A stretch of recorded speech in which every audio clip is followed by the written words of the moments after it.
Yeah, it's the Archivist, y'all. Exclusively interviewing Syko, straight out of Seattle, Washington. Good to see you, my man. What's going on, my dude? And all the way from Portland, you're here. And now Yes, we're sir. working. Yes, sir. Come on, man. The work don't stop, bro. And who is Portland, Oregon's legendary lyricist and producer, Syko? Psycho, man. The skilled young creative organism, you know what I'm saying? Originally from Portland, Oregon. Ended up moving out to Seattle, you know what I'm saying, in the mid-90s. Ended up hooking up with a legendary producer, mixer master, D-Sane of Mac fame and all that type of shit, you know what I'm saying? FTS, Full-Time Soldiers, if y'all hip. Dropped an album called Psychotherapy in 2001. Considered to be a Northwest legendary classical album to a lot of underground extremists and hip-hop extremists, or what have you out here. And man, just been putting it down as a producer, lyricist since 1999. First album came out in 98. I was lyrically insane. So I guess just through the process, man, I had cats from Rap a Lot trying to sign me around the time Yuck got signed back in like 2000. X-Rated's mom, Jazz Brown, was trying to sign me at the time. Like a lot of people, when Psychotherapy came out, was like comparing my style to like a Brother Lynch type shit, you feel me? But it just busted a whole lot of ears open, especially for the Northwest to have an underground hip hop scene, because at the time it was just, you know what I'm saying, a lot of, I guess you would say, backpack rappers out here. You know what I'm saying? A lot of people wasn't really repping this underground shit that I was on. So that's where Psycho comes into play in this Northwest hip hop shit, period. And back since 12 with A-Ski, believed in you since day one, and then the independent Cash Me Out, Take My Time and Forgive Me. Yeah, that was the first song that I appeared on a Street Level Records release was Forgive Me and Take My Time with it. That was on the Independent Cash album, which Brazy J, rest in peace, Greedy Beatty, J Dub, and D-Sane. So they had heard my album Lyrically Insane and wanted to get me on some shit, and then I hopped on to Take My Time with it, man, and from there it was history. Next thing you know, we was working on Psychotherapy. And skilled, young, creative organism influenced by your mother and father from Sunday's Child on the Ed Sullivan Show. Yeah, music is in my blood, you know what I'm saying? So my mom, she had a group back in the early 70s called Sunday's Child. They were signed to Frank Sinatra's Reprise Records back in 70, you know what I'm saying? And it was my mom, Mary Lou Anderson, Eileen Anderson, and Renee Woods. Renee Woods went on to do other shit, like she played Fanta from Roots. She was in the movie Car Wash. She's been in, like, you know what I'm saying? So I mean, all the way from Buddy Miles staying in my basement, let me bang on his drums. Buddy Miles is Jimi Hendrix drummer, if y'all don't know.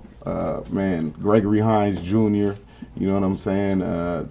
Sammy Davis Jr., like, these are the kind of entities that I was around as a young child. So music has always been in my blood, man. And then the album, Lyrically Insane, back in 1999, share about the Portland scene way back then.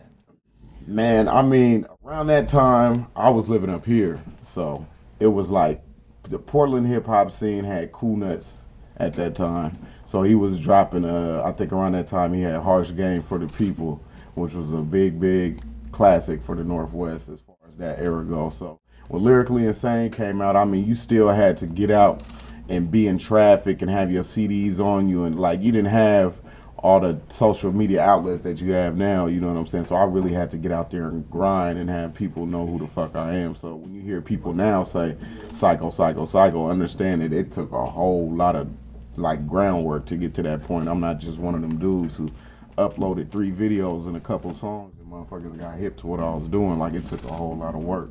But that album, no, Lyrically Insane, me being at the early age of 18, for the scene back there, I think there really wasn't no definitive scene, you feel me? So it kind of like set the standard for, okay, this is how the shit should sound that's coming up out of here. This is what we like to hear. This is what we do. So yeah, that album, that's the one. And then Psychotherapy, Street Level Records elaborate on the album and the connect with the Full-Time Soldiers and D-Sync. Man, so around that time I was doing the Lyrically Insane album, I just kind of had a middle ground that I was trying to reach because I had my fans over here that wanted that lyrical shit from me, but then I had my fans over here that knew me every day, you know what I'm saying, that fuck with me and was like, man, what's up with all, because we know you really about this shit and do this shit, but you so lyrical, so when you gonna bridge the two worlds together? And I think at the time, FTS was kind of like pushing the envelope so hard on that underground shit and the street shit and what have you, and then, like, not to say they didn't have no lyrical talent over there, because there was a whole bunch of it, but there wasn't one like of a caliber as a Psycho, as a solo artist. So basically, I took all the cynicism with the lyrical shit, and you know what I'm saying, took it over the street level with the beats from D-Sane, and then kind of the collaboration between us two, man. And that album was birthed, believe it or not, in less than 2 weeks. So it was like, it was fast, spontaneous. I mean, when you go in and make an album like that, you're not thinking in your mind you about to make a classic or something that people about to listen to for 14 years later, 15 years later, and just be like, man, you know what I'm saying, that song take me back to this or like that. So, I mean, I think we was just going in there trying to make a dope-ass album for the Northwest, and it ended out being a dope-ass album for the Northwest. So, I mean, shit, mission accomplished. Definitely. And on a side note, Birdie and Brazy J, the legacies. Man. Share. Brazy J and Birdie, man. Two real close friends of mine and real dope artists for the Northwest. So it's like, man, their legacy is gonna live forever because you got cats like me, J-Dub, D-Sane. I mean, and then you got cats outside of the camp that are just from this area that, you know what I'm saying, hold on to what they represented and what they did for the town. So, I mean, their legacy always gonna live on, man. Rest in peace, Birdie. Rest in peace, Brazy J. For real, for real. And producing the Fizzle Dance for the Bay Area legend Mac Dre. Share on your epic moments with him. Man, Mac Dre took me away from Portland, Oregon at a time where I was doing some stupid shit. So I had met Dre prior, and I handed him the Psychotherapy CD. You know what I'm saying? And then in Olympia, Washington, I ran into him again, and he was tapping everybody on the shoulder. He's like, hey, this the motherfucker I was telling y'all about. This the motherfucker with all them beats. It's that Psycho motherfucker. I'm like, oh, you was listening to the beats? It's like, you like that shit? He was like, Cuddy, you coming back to California with us. You coming. So, I mean, like, next thing I know, bro, we was driving the motherfucking I-5 all the way to California. So, I mean, me and Andre Hicks, man, a lot of people call him Mac Dre. Like, Andre was my homeboy, man. Like, that was my roommate for 2 years, you know what I'm saying? So it's like every day I woke up, it's me, Dre, and Ryder J. Clyde, and Freako, rest in peace. So, I mean, when I made the Thizzle Dance beat at first, bro, I didn't like the shit. I thought it was whack as fuck. And he told me, like, keep making it, keep drilling it, keep doing it. And then I was like, bro, you know what? I'm about to start over. This beat is hella weak. I don't like this shit. And then all of a sudden I hear him in the back. First, I do like this. I'm like, wait a minute, hold on, wait. This might be something, you know what I'm saying? So I kept making the beat and shit. Next thing you know, bro, it was just the whole everybody, because we was at the little compound you see in Trill TV where they had the pools and shit like that. So everybody was outside, bro. Next thing you know, the whole house is full. Motherfuckers just, Psycho, you stupid. Cause they're like, see, that's why I brought that nigga out here from Portland. He got that shit. So, I mean, it was just one of them things. Like I tell you, timing is everything. Everything happens for a reason. Like, who would say that the Thizzle Dance would have been that dope of a song, or the Thizzle Washington would have been dope of an album if he didn't have me as a producer and I didn't have him as an artist to make that shit happen. So, I mean, man, shit happens, man. Shit happens. Any other best moments that you guys had together? Man, it's so many moments with Dre, bro. Like, first time I ate shrooms was with Mac Dre. First time I popped the pills with Mac Dre, man. I had to take this motherfucker to court at 6 a.m. He got me driving from Sebastopol to Vallejo, California. If y'all from California, y'all know that distance. Bro, I'm driving. I fall asleep in court. And bro, Dre was just crazy as fuck, bro. I'm telling you, all kind of shit he used to have motherfuckers doing, bro. And he's a practical joker. Dre was a comedian, so he would fuck you up. Don't fall asleep around him. You know what I'm saying? Don't do no stupid shit. Don't be out in traffic and be your clothes be funny and shit. Motherfuckers throw water on you, throw ice at you and shit, mustard, and man, I'm telling you, Dre Dre was a cool dude. Everything you see that motherfucker doing on video and on film and what you done heard about him, man, it's true times 10, bro. Like, I got so many memories with Dre. Had so many fun in that era with Dre, man. It's just like, it's retarded. I still have memories, man. Rest in peace, Mac Dre, for real, y'all. And other projects, the best of Psycho, Volume 1, 2, and 3, elaborate on your legacy. Man, I ain't nobody really. Nah, to tell you the truth, I ain't shit.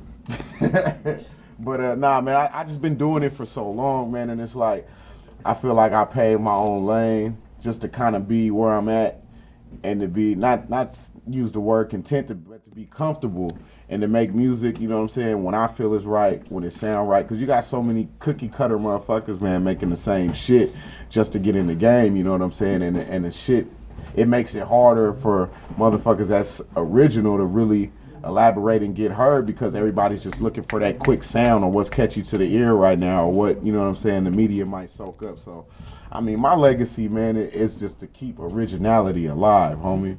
Like, I don't care what it takes. It might take me 2 years. It might take me 2 months to drop something. As long as motherfuckers can go, that's Psycho, because I got my own sound. You know what I'm saying? Even if it's not with 1,100 Billboard charting artists, man, if I work with 3 motherfuckers that's really hungry and they can really showcase my sound, I'm with that. You know what I'm saying? Because at the end of the day, it's about my legacy and what do I want to leave behind? Timeless music that motherfuckers can always go back to, pop it in, and it reminds them of a time and place or some shit that they about to go, what they about to do. You know what I'm saying? So, I mean, just the legacy. I see Psycho. It's just real timeless music, homie. No matter what, that's it. And your influences and what inspires you to make the bangers and slappers that you make. Man, I'm inspired by old producers, like music makers, songwriters like Quincy Jones, Miles Davis, Thelonious Monk, Michael McDonald, you know what I'm saying? Ray Parker Jr., you know what I'm saying? Motherfuckers that have written and composed music, but then at the same time, like, I got cats that have probably shaped and formed my sound and made it was, like DJ Quick, DJ Battlecat, Fred Wreck, you know what I'm saying? DJ Premier, you know what I mean? Jay Dilla, you know what I'm saying? Madlib, like, come on, man. It's like the spectrum, especially being from the Northwest, being born here, moving to Chicago, moving to the Bay, you know what I'm saying? And then the influences that I had with music all around me my whole life, like, I soak up music from everywhere, bro. So it's like, I'm more into the people behind the scenes that make the music for the people who's making the music, if that makes sense. You know what I'm saying? So, like, you take a dude like Quincy Jones and look at Quincy Jones and his whole shit, it's like, damn, like, this man made Thriller, Off the Wall, like, Back on the Block, like, even before Michael, like, you know what I'm saying? You gotta look at people's body of work.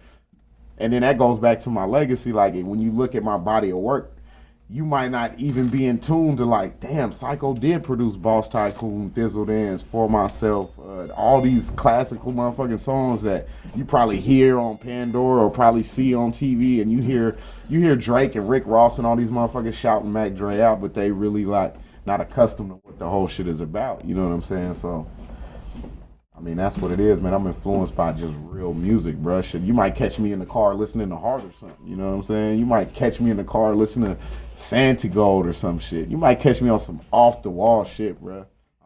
I love music, period. And one of your biggest accomplishments yet?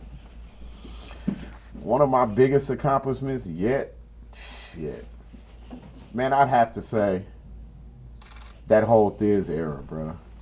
I mean, my music for the Northwest, that's something totally different. So I guess it goes both ways, because a lot of people look at that psychotherapy shit like I laid groundwork, you know what I'm saying, for everybody else to kind of build from. But then I look at the whole Thiz movement, and it's like, if Dre wouldn't have handpicked at me and took me out of my region over there to create this fucking big-ass historical monument of music that we never thought was going to happen, that's gonna live on forever, man. I mean, shit, like I said before, you got motherfuckers like Drake, Yo Gotti, all these cats that's in the industry right now that's buzzing, like, just now picking up where Dre left off 10 years ago and giving them credentials like now, you know what I'm saying? That's 10 years, you talking about 10 years ago. talking about 2004 we made that shit. So now in 2014, you got people just now paying homage. That there means that's some timeless shit that's gonna live forever. So that's a pretty big accolade to me. Whether or not people want to give me my credit and personally shake my hand and be like, oh yeah, Psych, you did it. I don't give a fuck, because at the end of the day, I can sit back and watch everybody doing this, and I know I had a big part to do with that shit. Period. And so many California collabs. You go so hard. The discography speaks for itself. Elaborate on some of your finest. Man, I think I would have to say some of the most proudest moments of me working with cats that I grew up listening to was probably X-Rated, because he's incarcerated. That was hella dope to me, how he got on one of my beats from jail. Doing some shit with Lynch, that was dope. Always like working with the Jacker. The Jacker's super dope. And you know what I'm saying? Like Jay Diggs, that's my dude. Doobie, who's currently incarcerated, free Doobie, you know what I'm saying? I talk to him like on a regular. Like, I don't know, man. I try not to be so biased, because I love the West Coast so much. So I try to touch other areas and work with a whole lot of artists. But man, I just love my coast, man. I love the shit we do out here. I love how we keep it. I mean, it's just an element out here that's dope, that motherfuckers try to pick up and carry way on other. I mean, you got Crips and Bloods in New York, you know what I'm saying? So it's just the element of this rap game. I know it comes from the East, but we took it and finessed it and made it fly and made it fresh and made it mobby and gangy. I mean, I just love where I'm from, man. And openings, sharing the stage with all the different artists you've worked with. I mean, being on the stage is something that is like second nature to me. So it's like, first and foremost, I'm a motherfucking stand-up comedian, if y'all didn't know. So, like, when I get on stage, bro, like, I have fun.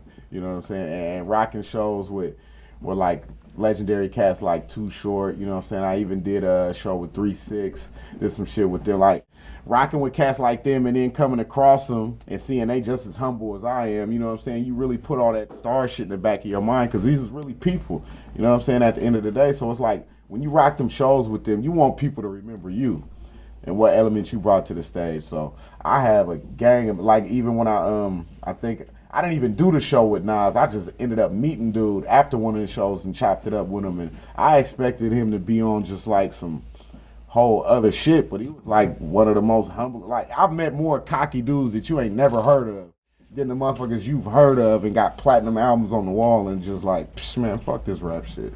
You know what I'm saying? There's some of you cocky dudes out there that need to be slapped too with your whack ass albums and shit. And your best tour and largest crowd you've ever rocked.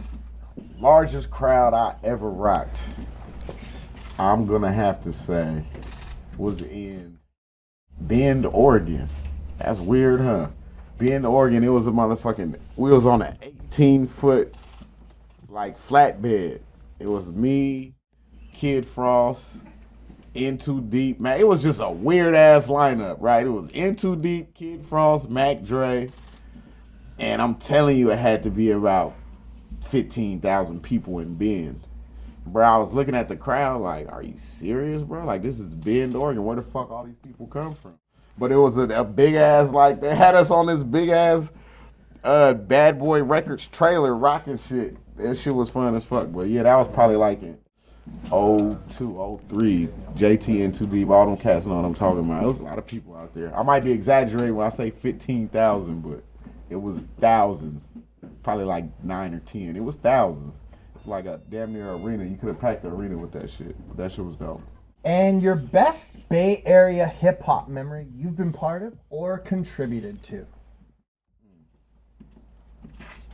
Damn. Boss Tycoon. I made the beat in like 5 minutes. We listened to the beat. Dre got on the phone, called Yuck Mouth.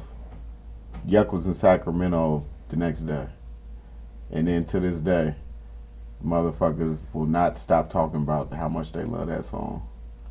Boss Tycoon and Thizzle Dance. Thizzle Dance, yeah, that was legendary, but it was just me and Dre.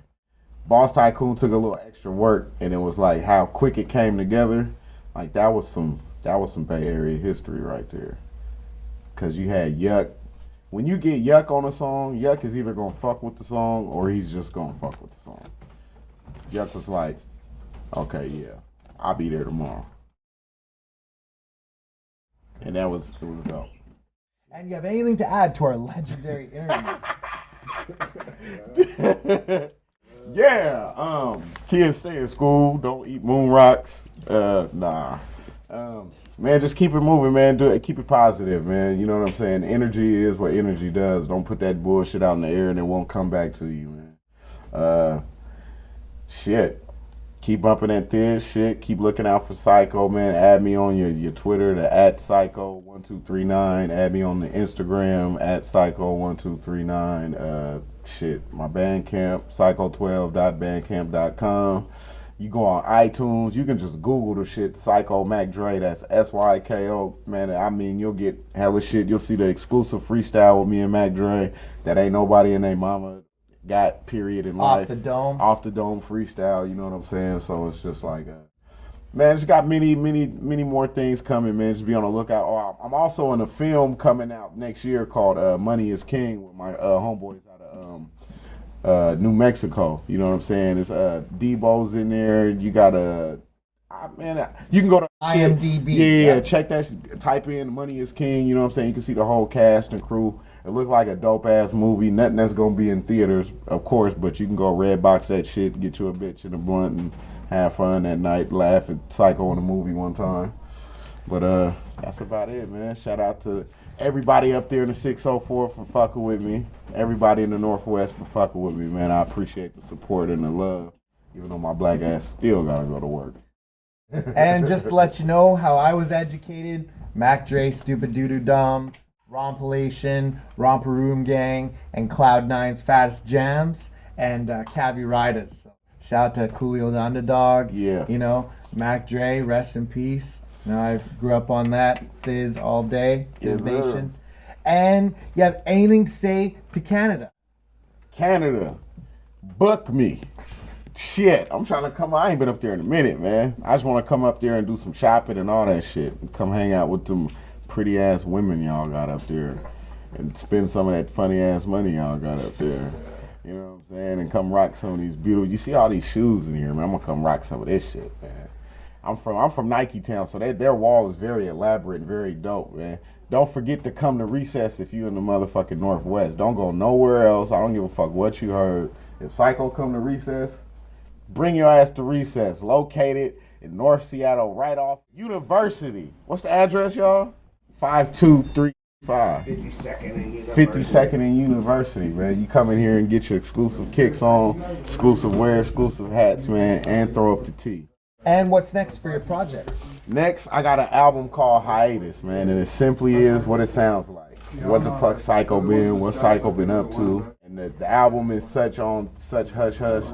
I'm just gonna tell you like this, I probably produced like 3 beats on there. So I got a lot of other producers from the Northwest, and there's no features on the project. And when it comes out, it's just coming like Beyonce. It ain't gonna be no promo, no nothing. It's just gonna slap you motherfuckers in the face. You either get it or you don't. But other than that, I'm still producing my ass off. I'm touching more albums, usual every month. So just stay on the lookout, man. And you got any shouts? Any shouts, man? Shout out the whole Thiz camp, man. Mac doing his thing right now, you know what I'm saying? Shout out my dude, T Soprano, man, my little bro out of PO, doing his thing with the Forever Above Your Level clothing line, you know what I'm saying? Check that shit out. Check them out at flunkies.com. Man, everybody in Portland and Seattle, much love, much respect. Even if you don't like me, still more power, more love to you, much respect. Keep it going, man. Let's keep this great Northwest shit going. And another big shout out to the beautiful country of Canada. Hey. And shouts to Psycho and Recess and all of Portland, the Bay Area, and Seattle, Washington. And this is the Archivist, and you already know the name, y'all. You bitch. Yeah, man. Fuck everybody that's riding Mac Dre dick after the fact. I'm so tired of that shit, man. Just leave his music alone, leave his legacy alone. If you don't know who the fuck I am, then you probably shouldn't even be listening to Mac Dre. If you don't know who Doobie is or Coolio the Underdog, you probably shouldn't listen to Mac Dre. If you from Portland or Seattle and don't know who Psycho is, just do some research. I ain't gonna get on your head too much and be like, oh, you should know who the fuck I am, because you really should, but at the same time, like, it's so much music and so much dope talent out the Northwest is a lot bigger than me. So for me to step out and be one of the first or one of the originals. I'm very, very obliged to be able to do that for you motherfuckers. So keep that shit going. Keep it moving, man. Be original, man. Stop biting motherfuckers too.